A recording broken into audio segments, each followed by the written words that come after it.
سوال: دونوں سجدوں کے درمیان میں اور تشہد پڑھنے کی حالت میں کس طرح بیٹھنا چاہیے؟ جواب: داہنا پاؤں کھڑا رکھو اور اس کی انگلیاں قبلے کی طرف رہیں اور بایاں پاؤں بچھا کر اس پر بیٹھ جاؤ۔ بیٹھنے کی حالت میں دونوں ہاتھ گھٹنوں پر رکھنے چاہئیں۔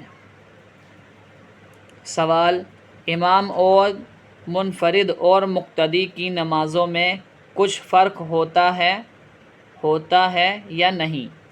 جواب: ہاں، امام اور منفرد اور مقتدی کی نماز میں تھوڑا سا فرق ہے۔ ایک فرق یہ ہے کہ امام اور منفرد پہلی رکعت میں ثنا کے بعد اعوذ باللہ اور بسم اللہ پڑھ کر الحمد شریف اور سورہ پڑھتے ہیں، اور دوسری رکعت میں بسم اللہ اور الحمد شریف اور سورت پڑھتے ہیں، مگر مقتدی کو صرف پہلی رکعت میں ثنا پڑھ کر دونوں رکعتوں میں چپکا کھڑا رہنا چاہیے۔ دوسرا فرق یہ ہے کہ رکوع سے اٹھتے وقت امام اور منفرد سمیع اللہ لمن حمدہ کہتے ہیں اور منفرد تسمیع کے ساتھ تحمید بھی کہہ سکتا ہے، مگر مقتدی کو صرف ربنا لک الحمد کہنا چاہیے۔ سوال: نماز کی 3 یا 4 رکعت پڑھنی ہوں تو کس طرح پڑھیں؟ جواب: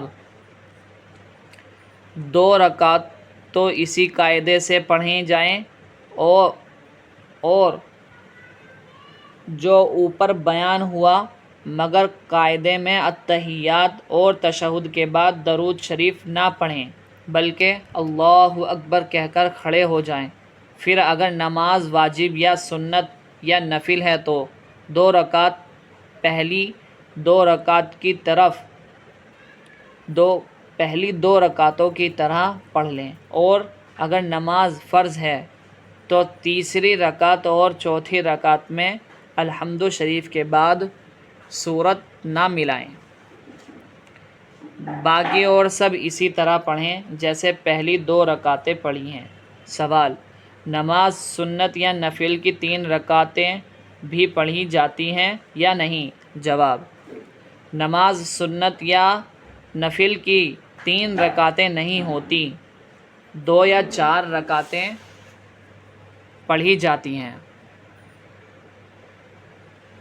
سوال: رکوع کرنے کا صحیح طریقہ کیا ہے؟ جواب: رکوع اس طرح کرنا چاہیے کہ کمر اور سر